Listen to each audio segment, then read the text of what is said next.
Okay. Well, it's such a joy and a privilege to be back in the Weir Valley Christian Center.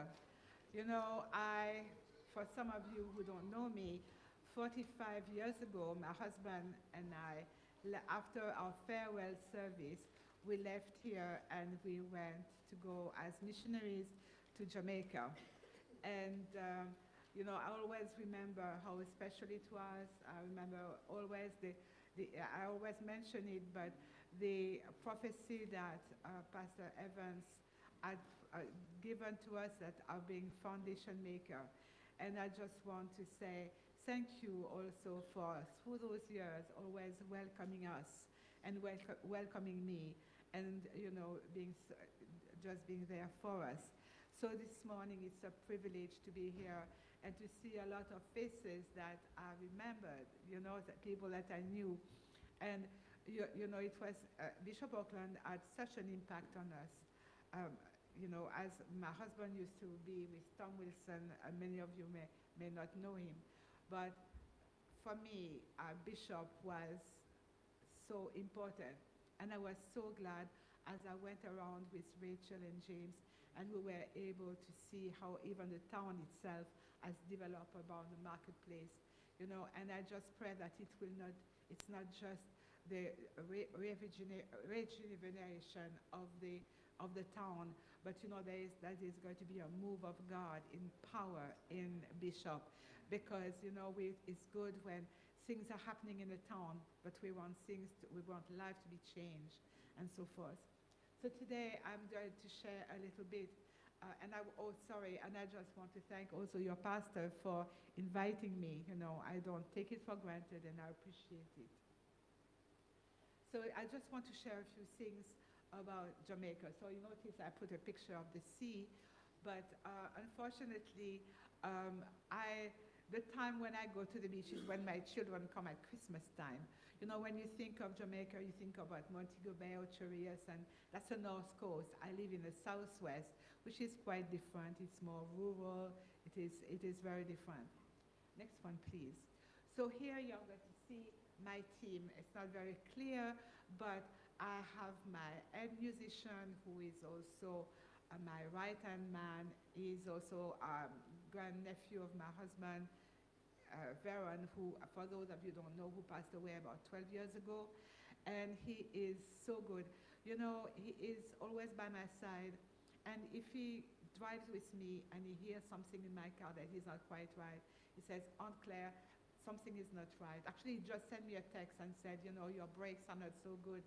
So he's going to get things sorted out while I am here, so that everything is well. And it is so good when in the church you have people who are also practical people and who can do their part. And then we have his wife beside him, and then we have Kessia, who is my assistant, and there is me as well. Next one, please. Okay, so Christmas 2002, that was 10 years since my husband had died, and the church wanted to do a special event because we wanted to be able to remember him, and also his legacy, but we wanted also to look at what had happened since then. And it was very, very special because the people I never had anything to do with it. It's the people from the church. They went into every store in Junction and say, we are going to have this function for Pastor Kinkead.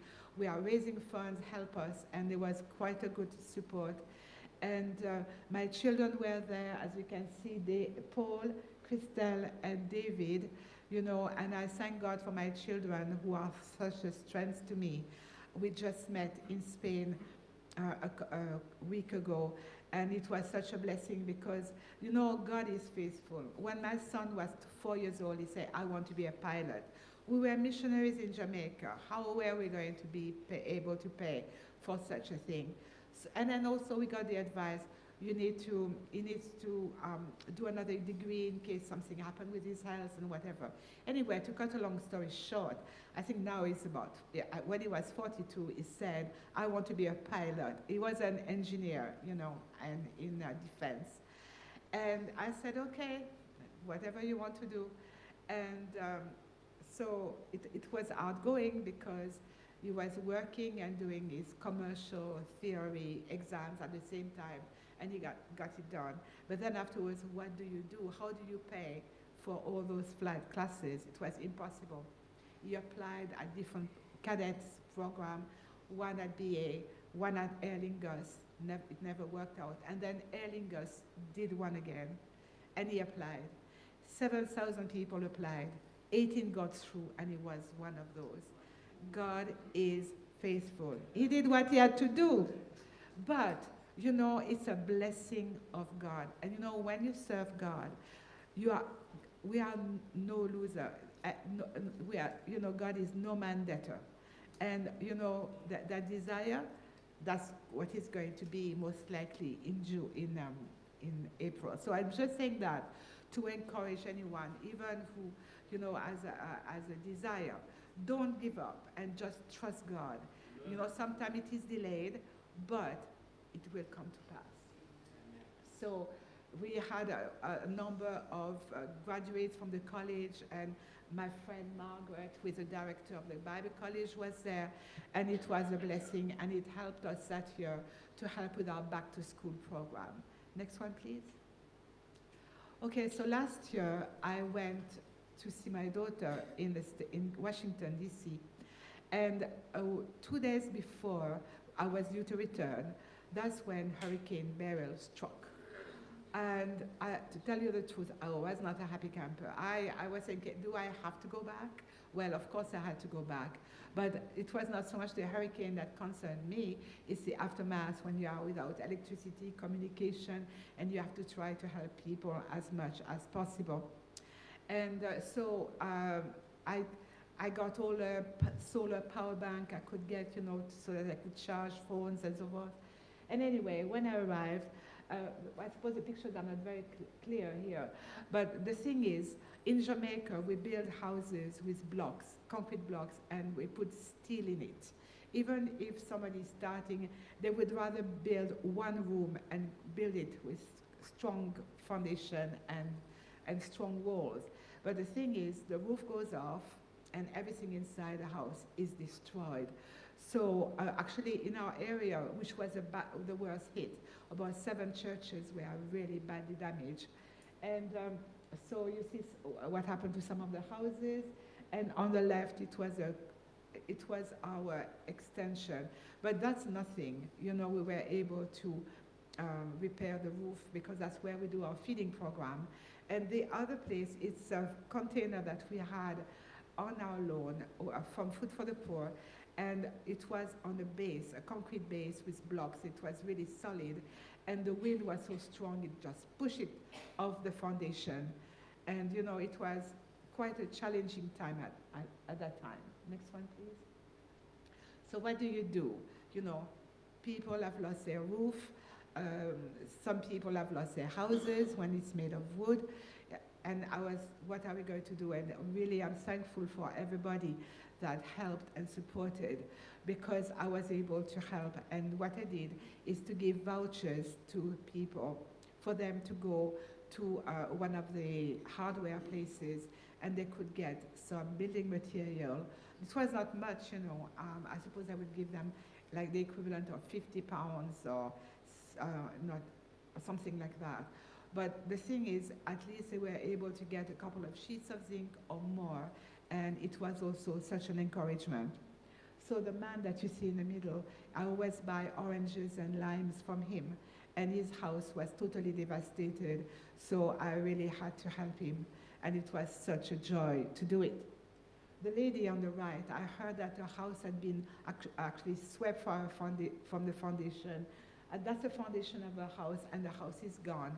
So when I heard about this, and she was staying in a temporary place, I got a stove for her, a 2-burner stove, and a solar light, just to help. Anything, it wasn't much, but you know, whatever I could do. And very often people needed to be encouraged, you know. Next one, please. So the churches in our area decided to in Jamaica decided to help our area because it had been so badly damaged. And they came, we had a national day of work for the, well, it was for the Assemblies of God. And so they came together and they brought tradesmen to work on the roof of the churches. So my friend Margaret and I, we are always partners in crime. Well, not crime really, you know what I mean. We are always up to something. And we said, okay, let's come together and let us see what we can do. And we realized that the children had been traumatized. And then, you know, when you have an event like that, parents are so focused on just coping with everything. You don't really have time to help the children and so forth. So we decided we were going to do 200 bags of goodies for the kids, you know, snacks, exercise books, anything we could find. And we went, and we had such a wonderful time, you know, and it was such a blessing. The children were so happy. The next picture, please. So here we are in one of the places. We went to the different places where the churches had been affected and the people in the community. And here it was the pastor's wife in Barbara Hall. I just gave her 2 big bags because she knew who needed it, you know. Next one, please. So every year we have a back to school program. In Jamaica, the key to getting out of poverty is education, you know. That's the key.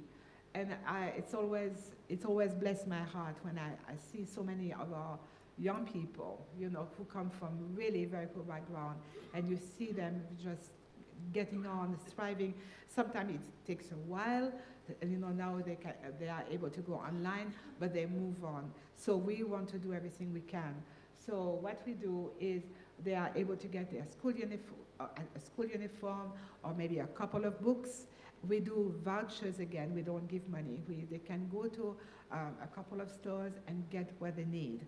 And that's something that we do every year. Sometimes we will give 30 or even 50 or even more. It all depends how the funds come in. So I'm going to let Michelle, who is our Sunday school director, to speak to you. Can you click? Okay, so this is Sister Michelle, who is our Sunday school director and church secretary. And Sister Michelle, just tell us, what do you think about the back to school program? How is it impacting our children, not only in the Sunday school, but in the community? Okay, thank you, Good morning. Well, the Sunday school, the back to school program, it's a wonderful initiative, and it has benefited our children greatly. Not just those at Sunday school, but those in and around the community. And as an educator, it has impacted students at school as well, because we're able to assist them with getting books, we're able to assist them with getting clothing, we're able to assist them sometimes with giving them a gift, a grocery bag, and all of that. And we are well aware of the dire needs of these students, and we give God thanks for this program, and we continue to ask God's guidance and provision and protection on it. Thank you. Okay, next one, please. Okay, so our Sunday school is growing at the moment. You know, somehow we had this gap. We didn't have many young people, but now we have a number of teenagers that have come through the Sunday school, and really a lot of them have come through Michelle, because at the school she teaches, you know, a lot of parents are keen to send the children to Sunday school, and the bus go and get the children. And what I'm really happy about is that even children who are in high school now continue to come. And we want to be able to transition them into Sunday school. So before we used to send the children home after Sunday school before church, but now twice a month we say to the children, you are going to stay. And we try to get them involved as much as possible. Actually, we even have a Children's Sunday where every 2 months when the children take over the service, you know. And here we have Maria, Casey's daughter, who is opening in prayer, and you know, the children share different things, and we just want those children to be anchored and to, you know, to come to know the Lord very early, and just pray for the Sunday school, because that's where the growth is at the moment. Next one, please. Now, I have, in Jamaica, you have few men in the church.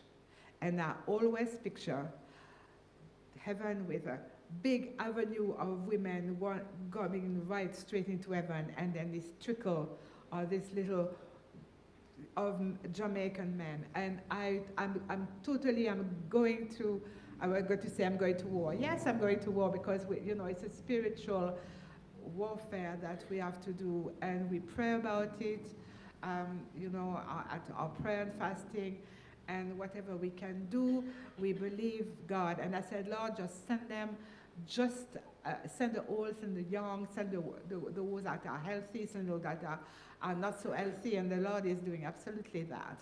And, it's one by one. So we had this, supposed to have the men's ministry, and it was hard going, so I was always pushing. And then I got one of the Bible college students, and it was just a few men that were there.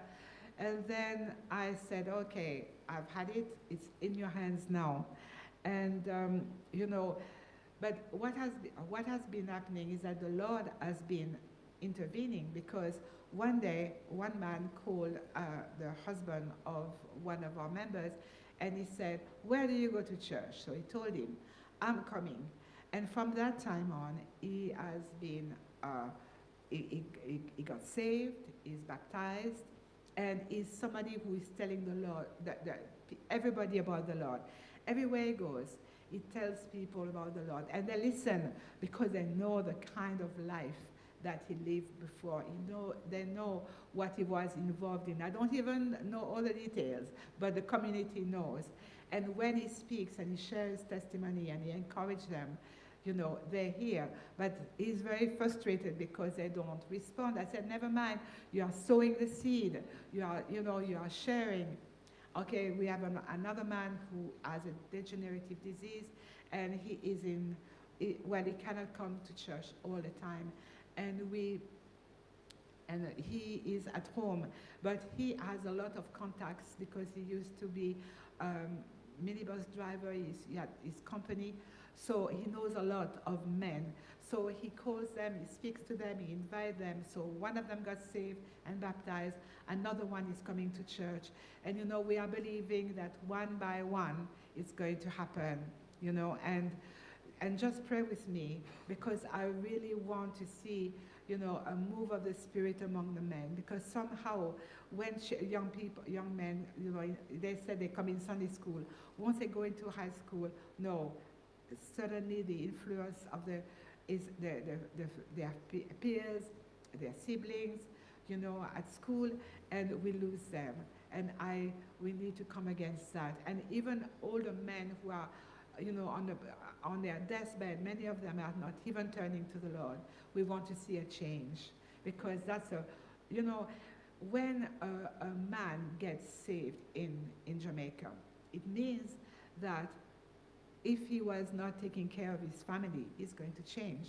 He's not going to have many baby mothers. He's going to, he's going to have an impact in the community. So it is so important. Next one, please. So during COVID, we started our feeding program, and we continue with it. We used to do about 40 at the time. Now we do about 30, but we still do care packages to help. So the feeding program, it is mostly for the mentally ill in the street. What I mean by that, in Jamaica, a lot of the people who are in the street, we call them the street people. They are wandering in the street, they have mental issues. Some of them are homeless, and some of them, they are eating out of the garbage, or they don't have anything. So during COVID, we started feeding them, and we continue. So I'm going to let Sister Rose talk to you. What the food that we provide, what difference does it make for the people we give it to?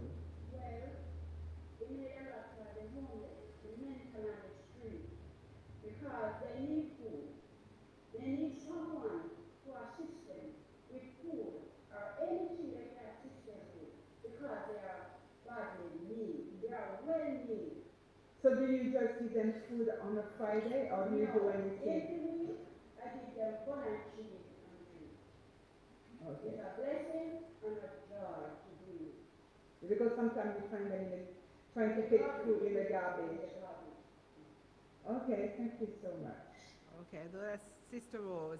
She's my right hand as well. I suppose I have Luca and Rose, but I've got many others. You know, the church is a team. I wouldn't be able to do what we are doing if I didn't have people behind me, actually lifting my hands, you know. Next one, please. So she has gone also to Kingston to get clothes and shorts. She said, I'm going to go to Kingston because I can get some good prices, and that's what she did. And on the right, you see Wayne.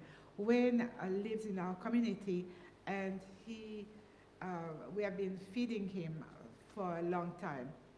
And here you see me with him. He had just received a new T-shirt, and he was enjoying a chicken dinner. He was very happy. Unfortunately, shortly afterwards, he was knocked down by a car, and he died. And he used to be a bit of a troublemaker. I had this beautiful poinsettia, and I was so happy that in May it was still blooming red. And one day, what did I see? My poinsettia had been cut off, and it was Wayne. But anyway, we forgave him.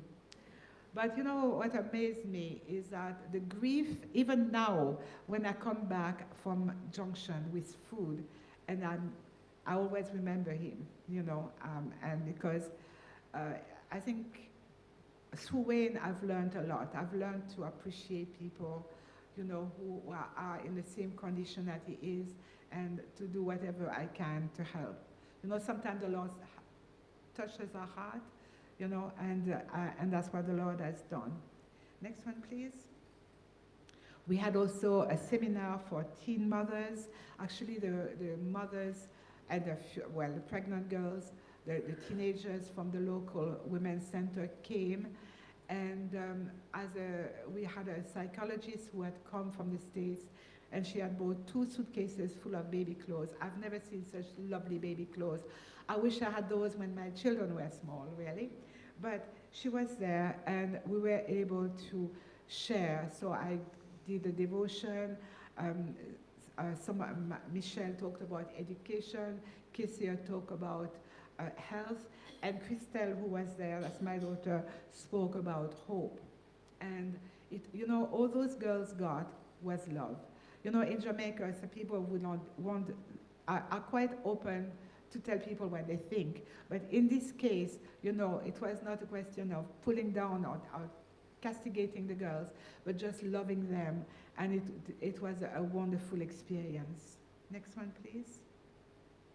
Okay, some friends of ours who are prison chaplains came and visited me. And so we arranged with one of the pastors for us to go to the prison. Well, it was not really the prison, it was a jail at the police station in Black River.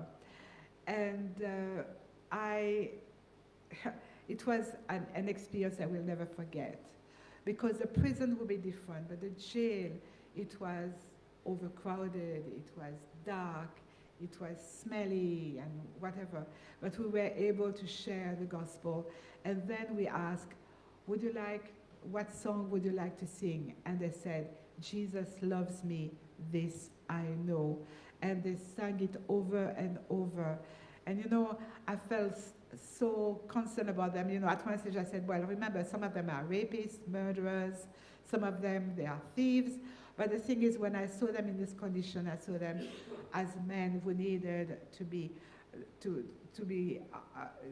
saved, for the stronghold in their lives to be broken, And God willing, we are going to go back and go back to that jail. It's not an easy thing to do, but, as far as the police is concerned, but we are very thankful that they allowed us to do it. Next one, please.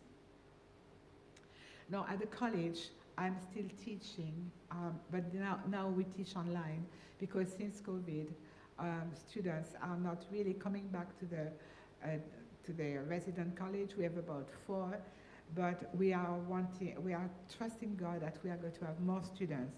So I teach at the moment 2 courses per term, and that's although I've told some of them several times, I always like to have a fresh look and to study in a fresh way. And it's a privilege. Next one, please.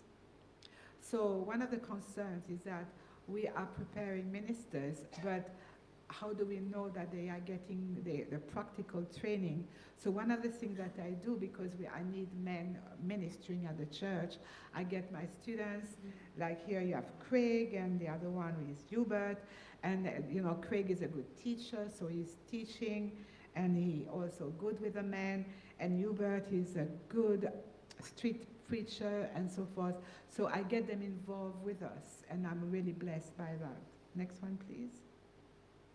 So also, whatever they ask me to do, because I teach ministerial ethics, I did a seminar, not just for all the extensions as well, and it was a blessing because some of it's not enough to have charisma and knowledge. You need to have character as a minister. You need to have integrity, and that was something we were able to focus on. Next one, please. So just a couple of individual projects. Okay, so here you see Sashai. Sashai's mother was doused with petrol, and she was set on fire, and she died in hospital. So she was left with her grandmother and her two siblings, and the situation was very hard. So what I was doing is bringing food for them on a Friday, and for them to be able to share it. And one day I was thinking, but do they really need it, And I was wondering, should I, or I need to investigate.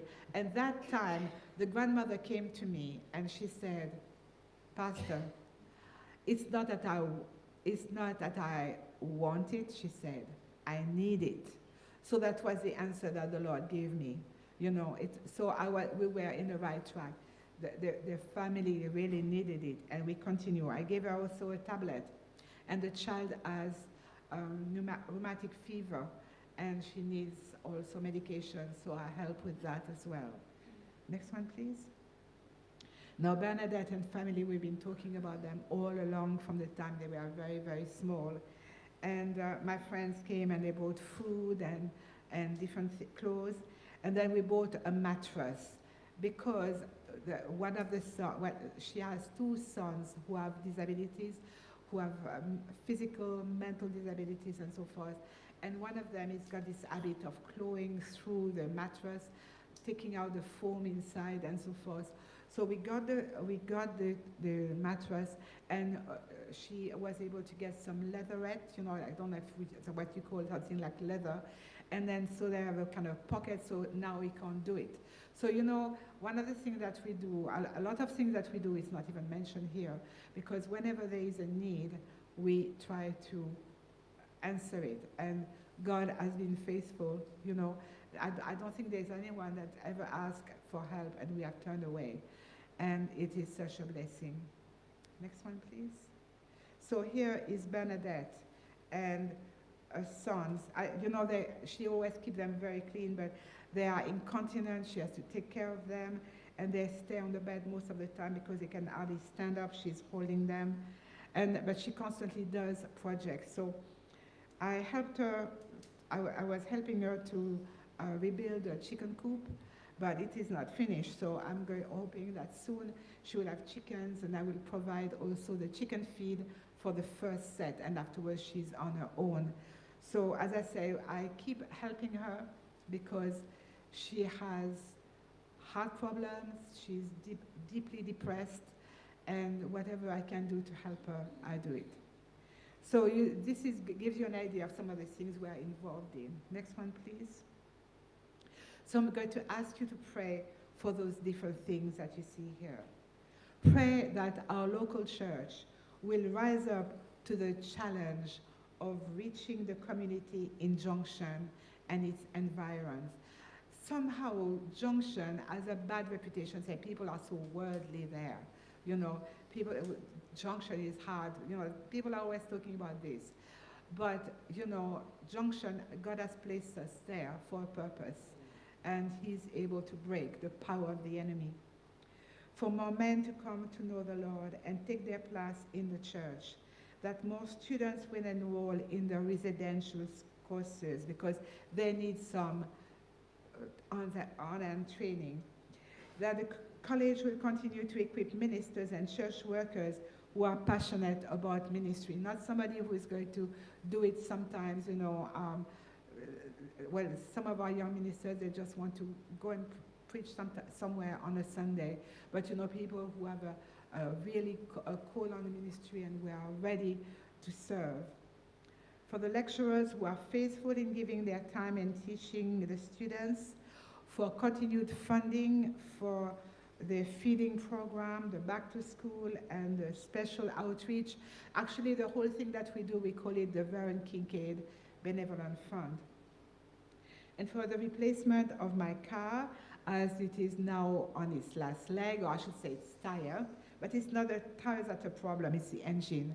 So the Lord has been faithful as far as our vehicles are concerned, and I know is all going to undertake as well. So I would value if you pray for those things as well.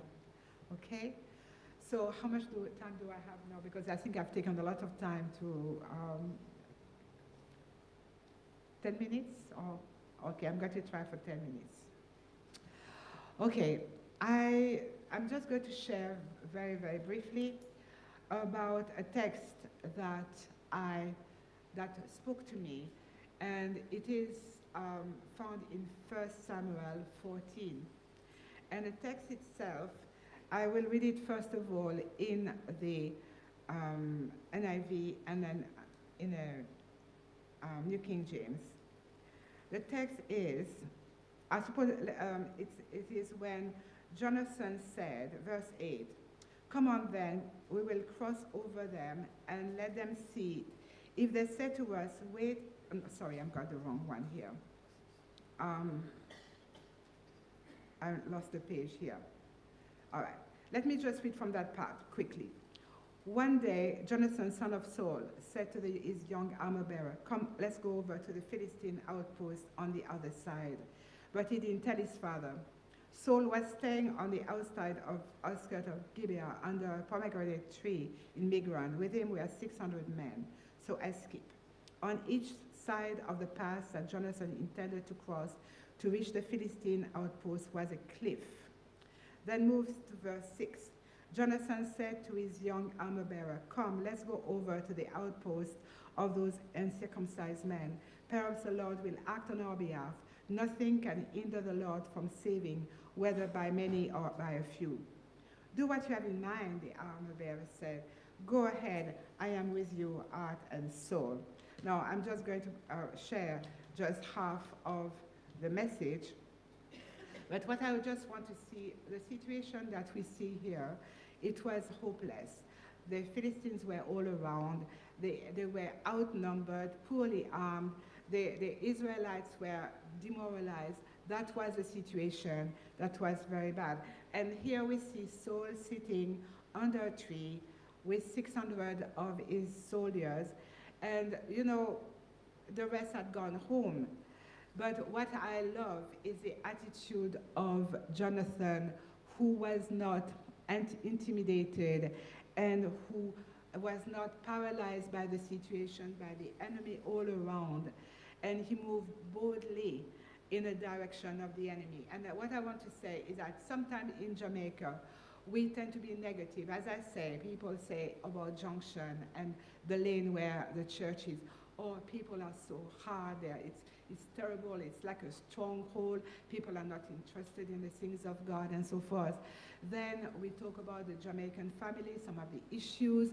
We talk about the crime, or we can't go out at night because something may happen. Although Junction is fairly safe, so we find all kind of things. We find that we're as if we are surrendered by the enemy. But when I read the story of Jonathan's bold attack, it really stirred me up. And what I just want to say about it, I don't want to be like King Saul, who is sitting under a tree. Remember, he had disobeyed God because he had offered a sacrifice in the past. I don't want to be like Saul, who is sitting under a tree with his few soldiers and surrounded by the enemy, not knowing what to do, and waiting for opportunity that may or may not come. I want to be like Jonathan, you know, hearing from God, having the boldness and having faith in God, ready to move in God's will, and challenging the power of the enemy. Now, you could say, well, you are more the age of Saul than Jonathan, but I'm talking about an attitude.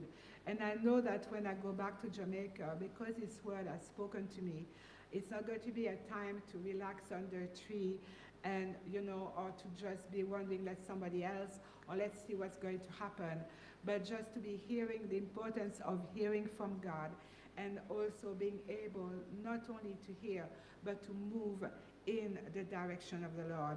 And what I just want, or the verse and I want to emphasize as well, is in verse 6, when it said, for nothing, that's in the New King James Version, for nothing restrained the Lord from saving by many or by few. Nothing restrains the Lord from saving by many or by few. We are talking about the power of God, the limitless power of God. Nothing can restrain him. You know, Jonathan was not intimidated by the enemy. He went in his direction. And although he was a young man with a fighting spirit, and I think for us, we need to be bold and to be courageous, not to say, oh, things are so bad and what can I do? Sometimes we look at our age, our circumstances, but whatever we are, we can be people who are doing spiritual warfare, people who are ready to help in whatever way can be done. So we must not be intimidated by the enemy, because we are not of those who shrink back and are destroyed, but those who have faith and preserve their souls. Also, we need to put faith in God, not in our abilities and our support and resources. In the case of Jonathan, he had very limited. It was just he and his armor bearer, you know. But as we would see later, he would do his part. He was going to go forward. He was going to have action. But the thing is, his confidence was not in his military skill, but in God. All our skills, all our abilities, all the support we have, that's excellent, and we need to use it. But ultimately, we can't put our trust in it, because we need the power of God. It is God's power. Nothing restrained the Lord from saving by many or few, you know. Leviticus says, 5 of you shall chase 100, and 100 of you shall put 10,000 to flight. You know, sometimes in Jamaica, in the churches, you know, we might not have a big number of people, or sometimes you say in the church, you only have a few people who are really hard workers. But the thing is, we can't just say, well, we can't do it. We constantly have to go forward, because nothing can restrain the Lord from saving, you know, by many or by few. And just to mention as well, the only thing that can restrain the power of God is our unbelief. And that's what the Word of God says, you know. In Matthew 13:58, he says, "Now he did not do many mighty works there because of their unbelief." We want to be people of faith, who, whatever the circumstances around us, our circumstances in our community, whatever we are people of faith who are realizing that it's not about us, it's about the Lord. And it is good. And I just want to mention something quickly. I just love Jonathan, armor bearer. You notice his attitude. And I'm going to read again what he said after he heard what Jonathan said. He said, "Do all that you have in mind." His armor bearer said, "Go ahead, I am with you, heart and soul." You know, it's amazing. It's amazing when you are in ministry or when you are involved in something and people are able to be and say, "I am with you, heart, and soul. Because when it happens, then things can get done. Because Jonathan never did it alone. Later on, we see that the armor bearer was behind him. And that's one of the things that I am blessed with, to have, like people like Lucan and Sister Rose and others. And all of us, we are called to be armor bearers, because we need to be united, we need to be in one accord, we need to be able to move. The Bible tells us, let us consider also how we can spur one another on towards love and good deeds. Now my time is gone, I just finished the last point. We are going to also follow God's direction. I'm not going to read the text, but as we can see, Jonathan just asked for a sign from God. He didn't really want to do something just for, he wanted to make sure that's what God wanted him to do. And that's what he did. And they went towards the enemy. And one of the things that I love also, let me go quickly to the text. It said, Jonathan climbed up using his hands and feet with his armor bearer right behind him. When he was climbing, if you are climbing a rock with your hands on your knees and your feet, is it a pleasant experience? No, it's rough going, isn't it? And very often when we do things for the Lord, we are out of our comfort zone. It's hard going, but it doesn't matter, because we know we are going, and we know that the victory is ours because God is the one who leads us. And then we see that afterwards, when we see them advancing and so forth, I think they were able to kill 20 of the Philistines. But then the Bible tells us that there was panic in the camp, and they were even fighting against each other. So therefore, we do our part, and we believe that God, as he inspires us in different things that he wants us to do, he wants us to be ready to obey. He wants us to be ready for action, and not trusting in our own strengths, because it's always limited, but knowing that once we take the step of faith, and once we engage in what he wants us to do, God will intervene, and the victory will not be about us. The victory will not be to praise us, but the victory will belong to God, because as is mentioned in the text at the end, I think it's in there, it says, so on that day, the Lord saved Israel, and the battle moved on. The victory belongs to the Lord, but we have our part to play. Whatever it is, it can be a prayer warrior, helping in different ways, and being an encourager. There are so many things that, we can give our time, we can give our effort, but ultimately the victory belongs to God. May the Lord bless you.